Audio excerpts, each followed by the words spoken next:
All right, it is now 7 o'clock on this Thursday morning, and we start this hour tracking the Goodwin Fire, which is now about 21,000 acres. About 2,000 people have been evacuated, and 3,000 buildings are still at risk. Good morning, everybody. I'm Scott Passmore here, just outside the camp where the firefighters are stationed. And today, Governor Doug Ducey is coming up to meet with Yavapai County first responders, families impacted by this fire. He's also going to be flying around in a helicopter to assess the damage, and then he'll report what he sees. A state of emergency also declared in the area as firefighters continue this huge battle. Of course, the Goodwin Fire sparked on Saturday, so you're taking a look at the burn zone. You can see just how much ground this thing has covered. It's a monster already. Several communities are under evacuation orders, and yesterday the incident commander said the areas of concern were near the Breezy Pines and Poland Junction communities. So again, about 2,000 people evacuated. Many of them have no place to go. They're taking trailers if they have them, or motorhomes, and staying in parking lots, but a lot of folks don't even have that luxury. So they're headed over to Bradshaw High School, where the Red Cross has set up an area for them there. Thank goodness.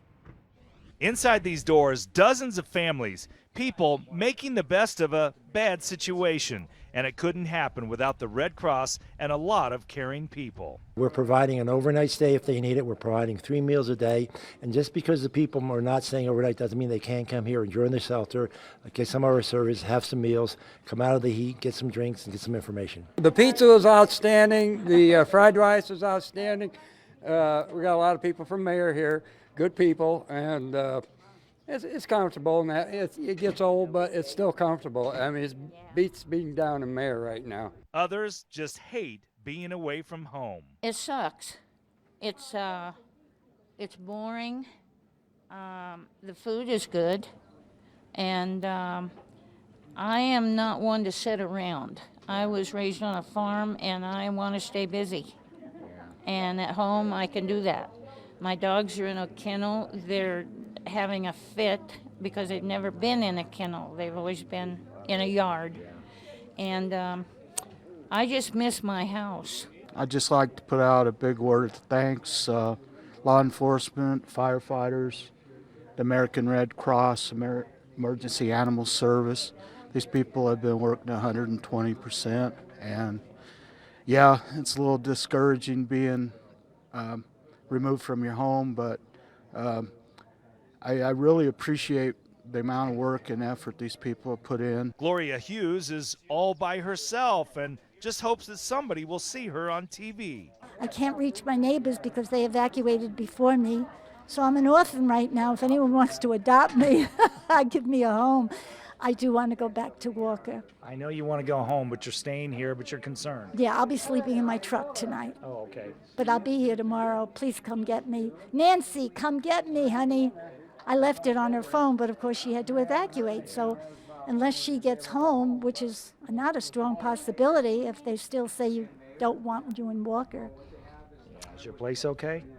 I hope so. Across the parking lot, a shelter for animals. And there's a whole bunch of dogs, cats, even chickens. And once again, look at all these supplies donated by people who care. Dog food and cat food and pet bowls we have to go get because they're needing some of those as well. So we figure the people think about the people, but we forget about the little animals. We have gotten so many bags of food, kitty litter, blankets, pillows, pet beds, cages. I mean, the community has just, it's wonderful. I brought some towels over for the animals, and I'm actually going to go home and get a crate for them.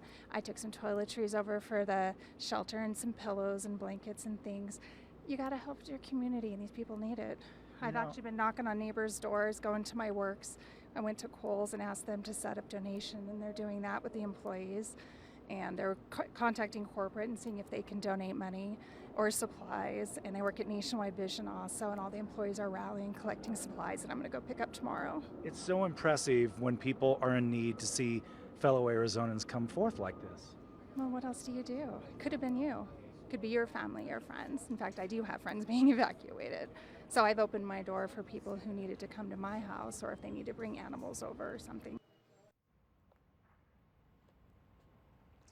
So you can see, obviously, everybody has a unique situation, from the woman who just wants to be found by neighbors. She's sleeping in her truck, to the woman who didn't want to be at the shelter. Not that she didn't appreciate it, but she just wants to be home.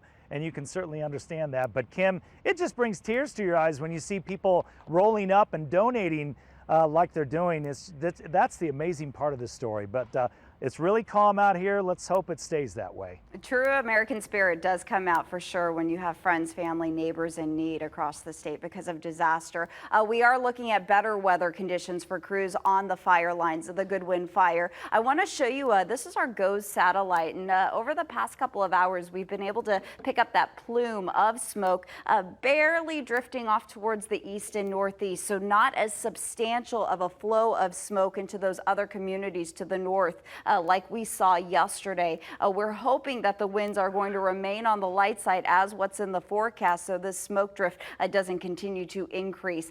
Looking at the forecast for today for those firefighters, we're looking at those winds coming out of the southwest at 5 to 10 miles per hour. Yesterday, they had gusts of up to 30 miles per hour. Relative humidity, though, still pretty low, ranging between 10 and 15%, and the high today about 84 degrees. We do have red flag warnings that continue for Mojave County today across northwestern Arizona. That's because here we're expecting wind gusts of 30 to 35 miles per hour. And tracking that fire danger, this index basically takes into consideration winds, humidity, heat, dry fuels. You can see later this afternoon just a low-grade moderate risk of fire danger across northern and extreme southern Arizona this afternoon. And you can see those conditions do greatly improve as we work our way into Friday. But we expect those winds to pick up again this weekend, so we'll be keeping an eye on that. And Gina is keeping an eye on the road closures as folks are trying to get to the high country for the holiday weekend. Yeah, exactly. I know that a lot of people are asking me on Facebook, on Twitter, they're saying what's open, what's closed. So let's go ahead and map out the closures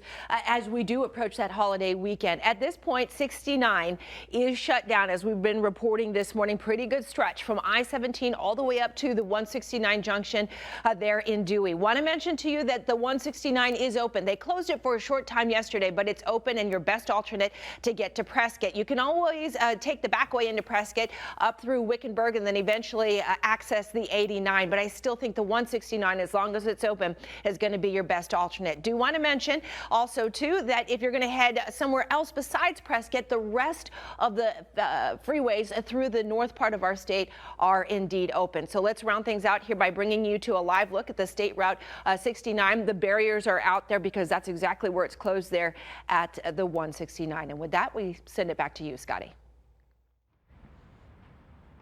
Gina, thank you so much. And you know, we're talking about people donating their time and goods, money, things like that. If you're in the Valley and you'd like to help out, or anywhere else in the state for that matter, all you have to do is go to a local Safeway or an Albertsons. Every cent that you donate will be given to the folks affected by this fire up here. And if you or your family live near the Goodwin Fire and you need the latest information outside of what we're giving you, there is a hotline number set up as well, and that phone number is 928-442-5103, 928-442-5103. And of course, you can always check out our 3TV News app, as well as azfamily.com. And of course, keep it right here, guys, at Good Morning Arizona at 8 o'clock. I can't wait to hear how the numbers have changed. Hopefully the containment numbers for the better. They're supposed to bring those to us at 8 o'clock, and we'll carry that live for you.